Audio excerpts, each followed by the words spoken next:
ना दिनैनि साना जों बयनिबो थाखाय जोबोद ओंथि गोनां आरो जोबोद गोनांथार सान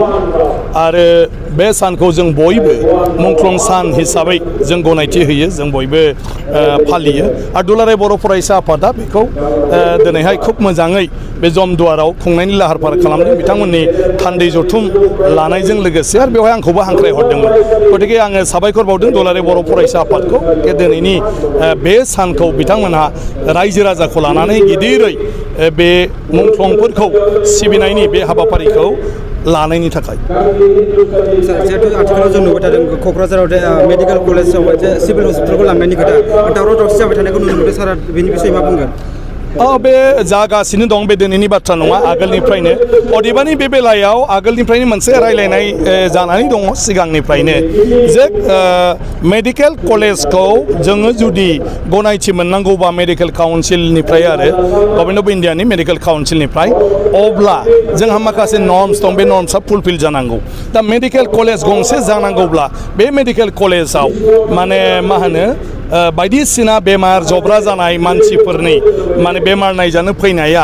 40निबो बांसिन नांगौ माने फ्राय 450 जानांगौ आरो मा 450 जुदि जाबाय थायाबा मा साननाय जायो बिनि फरायसाफ्रा माने मोजाङै बेबायदि माने मा होनो देहा फाहामनायनि बेलायाव बिसोरो बेमारिखौनो मोजाङै नायनो मोनाखै ओंखायनो बिसोर रोंगौथि गोनां जानो हाया बेबायदि मोनसे माने बाथ्रा फैयो आरोखि बिनिखायनो क'क्राझार मेडिकेल कलेजाव दा माने पेसेन्टफ्रा फैनांगौनि थाखाय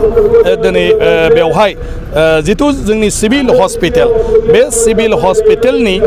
माखासे माने जायफोर बाराद्राय इमारजेन्सि नङा बे इमारजेन्सि नङैफोरखौ बेवहायनो नायहोनायनि बेबस्था माने आसाम गभर्नमेन्ट हेल्थ डिपार्टमेन्टआ बेखौ खालामनानै होदों दा बे बेलायाव क'क्राझारनिफ्राय बेफोरबायदि माखासे बिफानखौ बेवहाय नायनाय आरो बिनि मेसिनारिखौ लाबोनो नागिरनायाव माखासे मानसिफोरनि गेजेराव मोनसे गोरोन्थि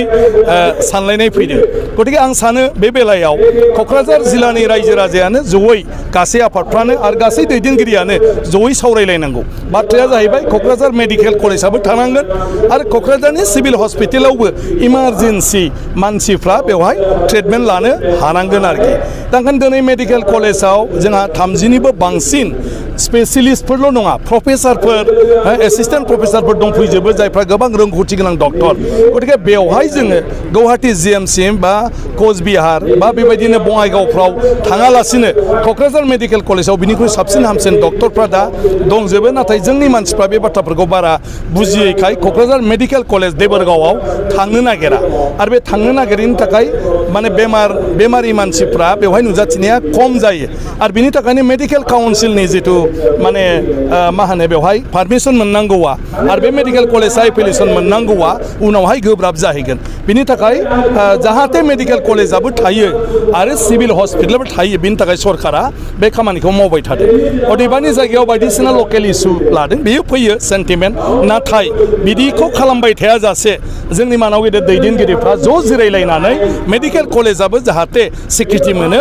आरो जोंनि जितु देहा फाहामसालि बेबो मिनिमाम माखासेथ' दिबरगाव थांजोबनो हायो खारन बयबो गामिफोरनिफ्राय थाङो बे गामिफोरनिफ्राय थांनाय बेमारिफ्राथ' देबोरगावआव डाइरेक्ट थांनो हाजोबो गतिके क'क्राझार टाउनाव जाब्रबनाय मानसिफ्रा जाहाथे इमिडियेट